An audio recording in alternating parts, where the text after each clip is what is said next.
सब भी जानते हैं कि उतार और चढ़ाव जिंदगी का हिस्सा है। उसी हिसाब से हमारी अगर ईसीजी की आपने देखी होगी, मैपिंग देखी होगी, आपने जब भी आपका मेडिकल चेकअप करवाया होगा तो उस समय ईसीजी करी जाती है। उस समय आप देखिएगा बिल्कुल उसकी यूं यूं यूं यूं होती है, लाइनें होती हैं, मतलब यूं यूं का मतलब लाइनें होती हैं, ऊपर नीचे ऊपर नीचे। उसी प्रकार से जब मेरा पहली बार ईसीजी हुआ था तो मैंने किसी से पूछा कि भाई ये ऐसी लाइनें क्यों आ रही हैं, तो उस समय मेरे को मेडिकल की लाइन नहीं, मेडिकल का पता ही नहीं था। और मैं पीसीएम स्टूडेंट था, जैसा कि आप लोगों को बता चुका हूं। तो लोगों ने बताया कि भैया लाइन अगर सीधी हो गई तो समझो हम राम नाम हमारा सत्य हो चुका है। तो सवेरे सवेरे ब्रह्म मुहूर्त है, अब हम अच्छी बात करते हैं। उतार चढ़ाव जिंदगी का भी हिस्सा है, उतार चढ़ाव हमारी लाइफ का भी हिस्सा है, और उतार चढ़ाव मार्केट का भी हिस्सा है। जी हाँ दोस्तों, आज के टाइम पर जो सबसे ज्वलन टॉपिक है, इसलिए टॉपिक है क्योंकि हमारे बहुत सारे रिटेल इन्वेस्टर्स, वो मैं रीजन आपको बताता हूं, वो इस समय थोड़ा सा चिंता के उसमें है। और दूसरा क्या है वो भी रीजन बताता हूं कि उनकी चिंता में वो लोग आए क्यों हैं। जबकि मेरे कई बार समझाने के बावजूद भी अगर उन्होंने ऐसा किया होगा, उम्मीद करता हूं मेरे व्यूअर्स ने ऐसा नहीं किया होगा, मेरे सब्सक्राइबर्स ने ऐसा नहीं किया होगा, उन्होंने समय रहते उसके ऊपर स्टेप ले लिया होगा, जब से मैं आपको समझा रहा हूं। आगे देखते हैं आज का टॉपिक क्या है, क्योंकि सवेरे सवेरे टाइम है, हम लोग कम की बात करते हैं। मिड कैप और स्मॉल कैप में गिरावट और उनसे बचाव। देखो सीधी सी बात है कि गिरावट अभी और भी होगी, इसमें कोई भी दो राय नहीं है। तो सबसे पहले हम जान लेते हैं इसके कारण क्या क्या हैं। सबसे पहला कारण है ओवर वैल्यूड। आप भी जानते हो कि अगर आपने भी अपना एक्सपोजर बढ़ा ही दिया होगा किसमें, मिड कैप और स्मॉल कैप में। कई सारे ऐसे भी इन्वेस्टर्स हैं जिन्होंने ये बोला कि नहीं ये रैली तो कंटिन्यू, सोचा उन्होंने, बोला तो नहीं, सोचा उन्होंने कि ये रैली तो ऐसी चलती रहेगी। क्यों?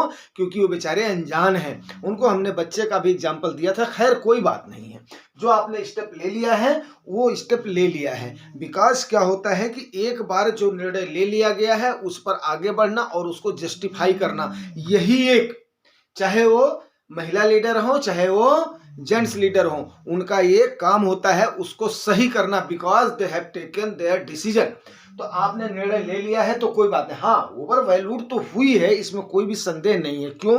क्योंकि पी जो आपकी है वो मिड कैप की, एक हफ्ते पहले क्या मैंने उसको देखा था, तो पी आपकी कितनी थी, 27 थी मिड कैप की, एंड स्मॉल कैप की कितनी थी, 29 थी। फिर भी क्या है कि 33 से ऊपर जब जाती है तभी चिंता की बात होती है।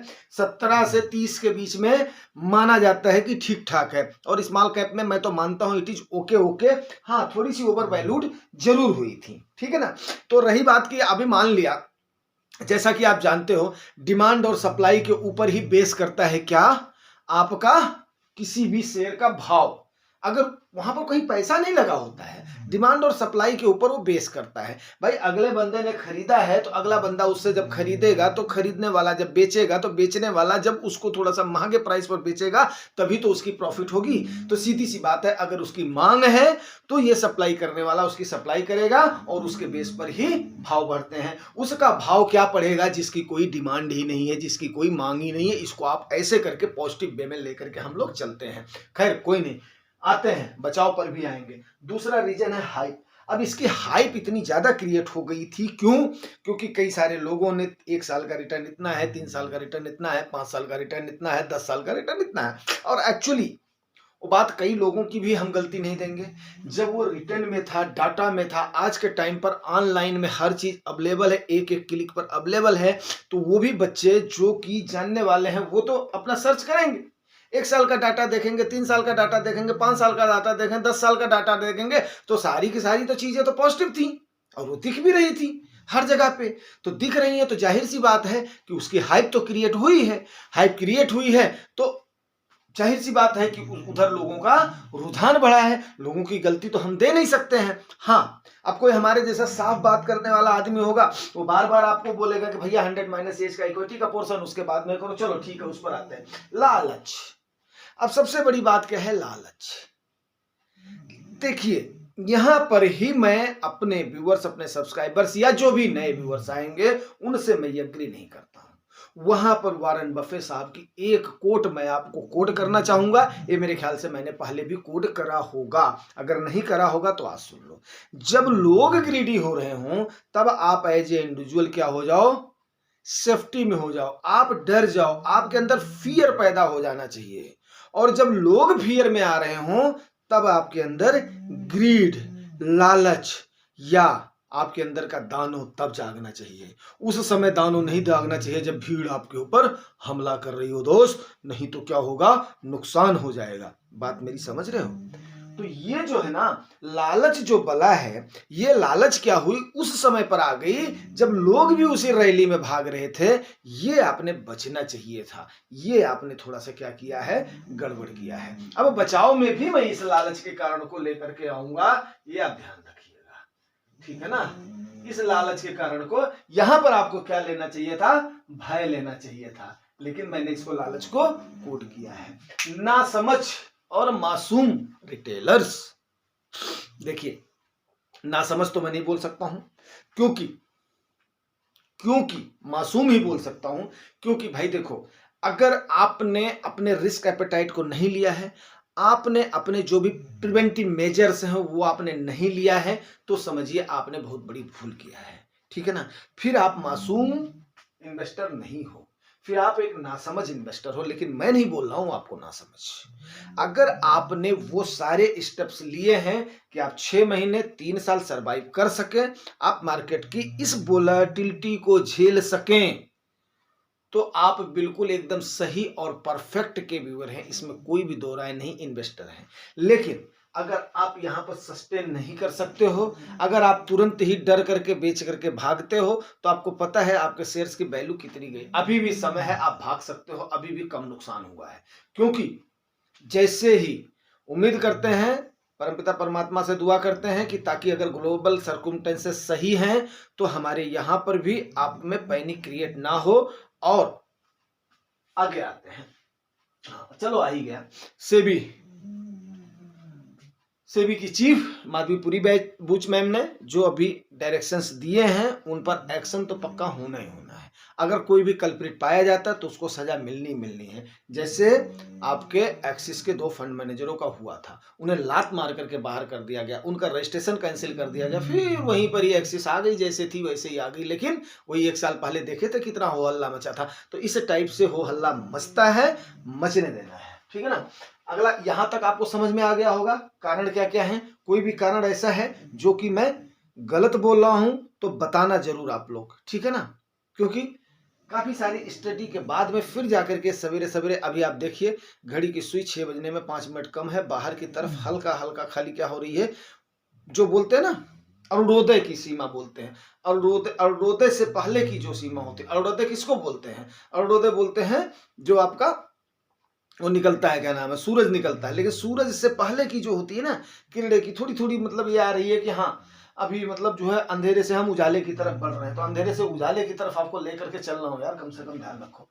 सेबी एंड एएमएफआई के निर्देश, देखो सेबी एंड एएमएफआई ने सीधे सीधे निर्देश दिया है कई सारी एमसीज को, और उसका इम्प्लीमेंटेशन आपको दिख रहा है। क्योंकि सेबी और एएमएफआई ही आपके मार्केट के बॉस हैं, उनके माई बाप हैं। और अभी आपने देखा पेटीएम का क्या हाल किया है आरबीआई ने। तो जब ये चाबुक चलती है ना, जो भी मनमानी करेगा, अगर ये चाबुक चलेगी तो इसमें कोई दो राय नहीं होगी। दूसरा, इन्होंने क्या क्या निर्देश जारी किया है, इन्होंने निर्देश ये तो ये जारी किया है कि भाई रिटेल इन्वेस्टर्स का ख्याल करें, और 15 मार्च तक हमें रिपोर्ट चाहिए कि आप इस पर क्या एक्शन लेंगे। अगर पैनिक फैलता है, रिटेल इन्वेस्टर्स आपके पास बेचने के लिए आता है, वो अपना रिडीम करता है, तो आप उसका पैसा कहते देंगे, उसका हमें डेमो दिखाएं। तो 15 मार्च तक उनके पास डेमो आ जाएगी और भी कई सारी रिपोर्टें आएंगी। तो इसलिए 15 मार्च तक तो बिल्कुल हमें इंतजार करना और इसका फायदा भी उठाते रहना है, ये भी बताया आपको। अगला, उन्होंने ये भी किया हुआ है कि वो क्या करेंगे, जैसे आपका 65% आपका क्या है कि अभी की गाइडलाइन है 65% पैसा किस में जाएगा, आपका स्मॉल कैप में जाएगा, और प्लस उसके बाद में जो 35% बच रहा है उसमें अपने स्वविवेक के अनुसार लार्ज कैप, मिड कैप या डेप्ट में आपका फंड मैनेजर डाल सकता है। तो ये बात भी आप नोट कर लें, ये भी इनके निर्देश है, ये भी गिरावट का सबसे बड़ा कारण है, क्योंकि सेंटिमेंट जनता का खराब होता है। तीसरा, आपका प्रॉफिट बुकिंग। आप इस चीज से शायद अननोन है, जो आदमी थोड़े से क्या होते हैं, मार्केट की भाषा को समझते हैं ना, उनको पता है कि वे साल बीतने जा रहा है, जैसे 1 अप्रैल लग जाएगा तुरंत ही 1 लाख का जो उनका प्रॉफिट है, उस पर जो उनको गेन मिलता है, सरकार की तरफ से छूट मिलती है, उस पर वो क्या करते हैं, सेलिंग करते हैं, अपने प्रॉफिट को मींस बुक करते हैं और उसको दोबारा री इन्वेस्ट करते हैं। तो उससे क्या होता है, सेलिंग का एक प्रेशर पड़ता है। भाई रिडीम किया है आपने तो आपका फंड मैनेजर क्या करेगा, उसको अपना बेचेगा शेयर्स को बेचेगा, अगला खरीदेगा नहीं खरीदेगा, ओवर वैल्यूड है, ये है वो है, तो कई सारी चीजें उसको आप जाने दीजिए। वो आप केवल अपनी एनएवी देखते रहिए, वो अपने फंड मैनेजर पर छोड़ दीजिए, लेकिन प्रॉफिट बुकिंग भी एक रीजन है। चौथा सबसे बड़ी बात, इलेक्शन आपके सर पे है। देखिए गवर्नमेंट कई सारे एक दूसरे के ऊपर आरोप लगा रहे हैं, कभी सुप्रीम कोर्ट एसबीआई से मांग रही है, कभी बोल रहे हैं चंदे में धांधली हो रही है, कभी वो बोल रहे हैं, अपोजिशन वाले लगा रहे हैं, बीजेपी वाले लगा रहे हैं, वो बता रहे हैं। तो एक दूसरे को आपको पता है पॉलिटिक्स कीचड़ है, क्या है वो मैं नहीं जानता, लेकिन ये है पॉलिटिक्स ही हमें गवर्न करती है, हमारे लीडर ही हमारे ऊपर रूल करते हैं, वही हमारे ऊपर शासन करते हैं, वही हमारे लिए पॉलिसियां बनाते हैं, वही हमारे लिए नियम बनाते हैं। तो हम ऐसा क्यों सोचें, वोट देने का टाइम है, वोट देते समय जिसको देना होगा हम उस समय दे देंगे, क्योंकि हम तो भैया अपना काम करने वाले, अपनी मेहनत करने वाले लोग हैं। तो भैया हमें कोई चुनाव तो लड़ना नहीं है, इसलिए हमें बस सीधी सी बात है, इलेक्शन का माहौल है, ये भी एक कारण है जिसकी वजह से इस सेक्टर में, इस कैप में, इस इंडिसेस में गिरावट दर्ज की गई है। दूसरी ये भी बात सही है यार, कई सारे आपके शेयर जो है ना, स्मॉल, देखो यार स्मॉल कैप और माइक्रो कैप में ना जब छोटी सी भी मार पड़ती है तो बड़ी तगड़ी मार पड़ती है, क्योंकि उनकी वैल्यू तो खूब बढ़ जाती है।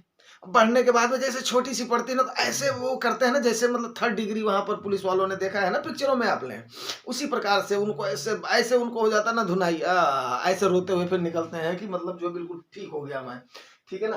तो उसी प्रकार से क्या है कि 40% तक, 50% तक कई सारे शेष टूट गए हैं। 5%, 10% तो आपको आम सारे में दिख रहा है। अगर आप उसके इंडाइसेस को निकाल करके देखेंगे, आप करीब 250 कंपनियों का, 50 कंपनियों का, 500 कंपनियों का, तो स्मॉल कैप, माइक्रो कैप का इस समय बुरा हाल हो गया है। और यही हाल रहा तो सेबी और एमपी उनको ऐसे काट छांट देंगी कि रिटेल इन्वेस्टर क्या सोचेगा, अरे यार मैं कहाँ गलत फंस गया। लेकिन आप गलत नहीं फंसे हो, बट जो आपको बताया जाता है, कई सारे वीडियोज बनाए गए हैं, उनको आप देखिए, आनंद लीजिए और अपने आप को मजबूत करिए। उसके बाद इलेक्शन हो गया, गड़बड़ी की आशंका। अब एक तो करेला ऊपर से नीम चढ़ा, आपने सुना होगा।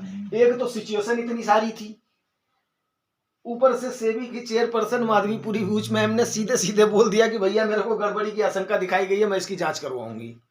क्या जांच करवाएंगी, बोली मार्केट रेगुलेटर्स ने क्या किया है, इसमें आम इन्वेस्टर्स का जो पैसा लग रहा था उसमें कई सारे आईपीओ में ज्यादा पैसा लगवा दिया है, और उसके बाद में इसकी मैं जांच करवाऊंगा, जो भी दोषी आएगा पाऊंगी उसको मैं छोड़ूंगी नहीं, ठीक है ना। तो एक तो अब ये भी गड़बड़ी की आशंका से भी क्या होता है, फिर जनता का सेंटीमेंट इतनी सारी चीजों पर खराब हो गया। अब मैं अगर मान लिया कारण ही बताता रहूंगा तो और भी कई सारे कारण हो जाएंगे, आपका इसी में पूरा हो जाएगा, ठीक है ना। तो उम्मीद करता हूं कि आपको कारण समझ में आ गया होगा, ज्यादा इस पर चर्चा करना भी ठीक नहीं, आपको भी दिख ही रहा होगा। अभी आगे बढ़ते हैं, बचाओ। अब आप सोचिए, अब आप बोलेंगे, हाँ मैंने बोला था आपको कि भैया बंदर के जैसे डाल पटक करके वो करोगे, लटकोगे। हाँ ये भी बताया था, एसआईपी का सहारा लेकर के चलो, अपने पैसे को क्या करो, थाम करके लेकर के चलो, हर चीज आपको बताई हुई है। अपने पैसे को पकड़ करके लेकर के चलो, आपका पैसा है, कैसे मैनेज करोगे, कैसे नहीं करोगे, आप अपने ऊपर डिपेंड करो। अगर आप जुगाही टॉक्स को देख रहे होगे तो आपको पक्का पता होगा, ये हमने बताया था, अपने पैसे को अपने हाथ में रखो, समय आने पर उस समय उचित जवाब दिया जाएगा, ठीक है ना। समय आने पर उचित खरीदारी करिए। मैंने कभी नहीं मना किया कि आप खरीदारी मत करो, लेकिन ये कहा है थम थम के चलो मेरे भाई, रुक रुक के चलो मेरे भाई। ये मार्केट है, यहाँ पर जाल बिछा हुआ है, ट्रैप बिछा हुआ है, और इस ट्रैप से निकलना आपका काम है। ये भी एग्जाम्पल दिया था आपको कबूतरों के झुंड का भी, आपको याद होगा कबूतरों का झुंड क्या हुआ, उसके साथ वाले, उसका लीडर बोलता रहा यार मेरे को यहाँ पर खतरा दिखाई दे रहा है, लेकिन सारे बोले ना खतरा दिखाई दे रहा, बड़ा आ गया, चले पहुंच गए, दाना डाल रखा था शिकारी ने, जाल में फंस गए, अब लगे फड़फड़ फड़फड़ करने। फिर क्या बोला उनके लीडर ने, यार ठीक है फलाने पर्वत पर मेरा मित्र है मूसक, सीधे उसी पर्वत की तरफ सारे एक साथ लेकर के चलो। बहेलिया पीछे पीछे जाल लेकर के उड़ गए। तो आपने क्या करना है, इस जाल को काटना है। इस जाल को काटने का एक ही तरीका है कि आप क्या देंगे, टाइम देंगे मेरे दोस्त, टाइम देंगे। सिर्फ और सिर्फ क्या चीज है इसका बचाव, सबसे पहले रीजन पे मैंने क्या डाला है, टाइम डाला है। क्या डाला है, टाइम। और टाइम इक्विटी में ऐसी चीज है जो कि आपके रिस्क को क्या कर देती है, जीरो। मान करके चलिएगा जीरो कर देता है टाइम। ये आपको फैक्ट बता रहा हूं, ये आपको एम्फेसाइज कर रहा हूं, ये आपको बार बार यही बताने का मतलब है आप औने पौने पर बेच करके ना निकले। अगर आप किसी के टिप की वजह से आ गए थे या आप ये देख करके आ गए थे कि ऐसे ही होता रहेगा, तो अभी भी समय है दोस्त, निकल जाना। लेकिन अगर आप ये करने के लिए आए थे, नहीं मैं आया हूं तो मैं रुकूंगा, मैं टिकूंगा, मैं कमूंगा, मेरे को ऐसा करूंगा, तो आपको टाइम देना बहुत जरूरी है। एज वाइज इक्विटी एलोकेशन, ठीक है ना। अब लालच, यहां से मैंने कहा था ना मैं लालच का वहां पर भी नाम लूंगा। यहां पर अब आपने लालची होना है। क्यों? क्योंकि सौदा अब आपको भाव पर मिलना शुरू होने जा रहा है। अब आपको सौदा कहां मिलेगा? भाव पर मिले। अब आप बोलोगे रोनी सी शकल बना करके बोलोगे यार मेरी जेब तो खाली हो गई, अब मैं उसके बाद में क्या करूं? जेब नहीं, जैसे जैसे आता है वैसे वैसे आपने क्या करना है। अब देखो कई सारे लोग, गलत नहीं इसको सोचना, ठीक है ना। गिरावट के समय पर हमने क्या करना है, उस समय हमने पक्का यहां पर लालची होना है, यहां पर हमने डरना है।